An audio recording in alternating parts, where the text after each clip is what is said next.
Hello everybody and welcome to another video. Mr. Politics here. Almost 1 million migrants can barely speak English.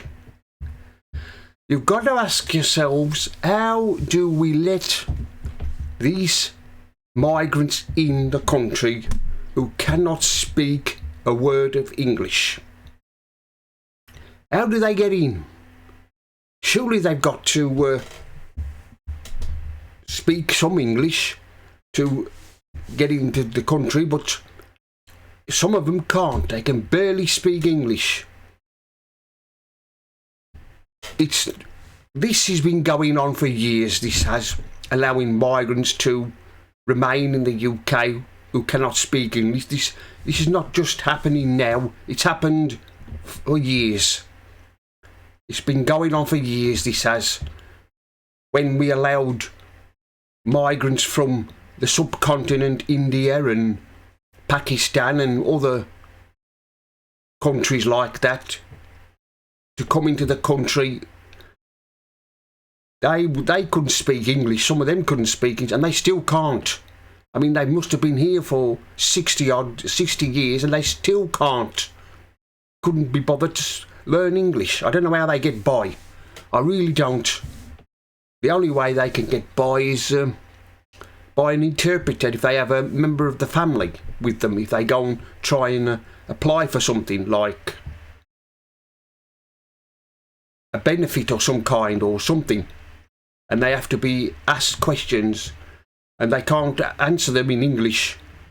But like I've said, this has been going on for years. It happened when Harold Wilson was Prime Minister. It happened when Ian Callaghan was Prime Minister. It's been going on for years. And of course, when Harold Wilson was Prime Minister, he allowed these Ugandan nations to come into the country in the early 70s. And so I bet some of them couldn't speak a word of English. But just makes you wonder, doesn't it? How these people, how they get in. Surely they must know that none of them can speak a word of English. But like I've said, it makes you wonder how they get by. But they get by. I don't know how they do it, but they do it. Like I've said, this has been going on for years. It's not something that's just new, that's just started now. I mean, we blame Starmer for everything, but he can't be blamed for this. What's went on in the past, but now, of course, it's starting to get a little bit worse. There's even more migrants arriving in the country every day. I don't know about every day, every hour, every minute of the day, them arriving in the country.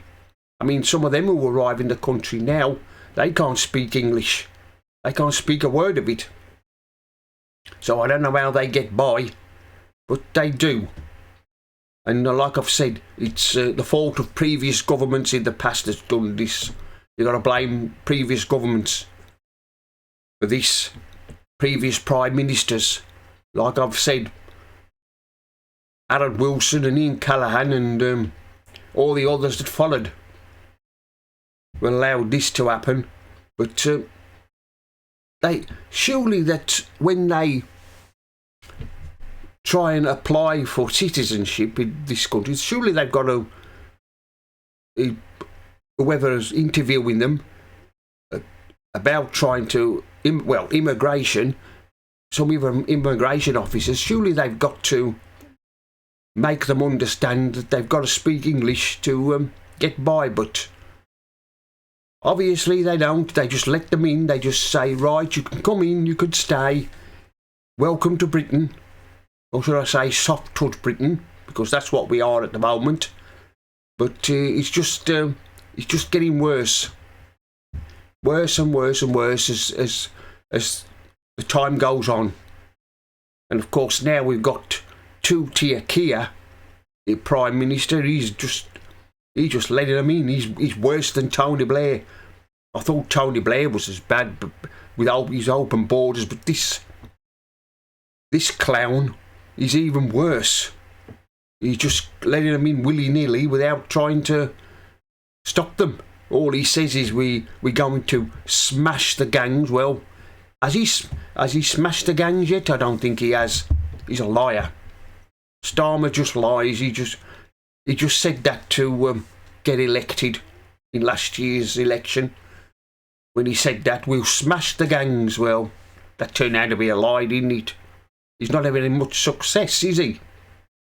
But like I've said, these migrants who are in the country and cannot speak a word of English, it's been going on for years and it's not going to stop. It's going to keep happening.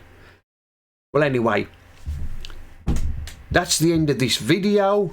Mr. Politics here signing off.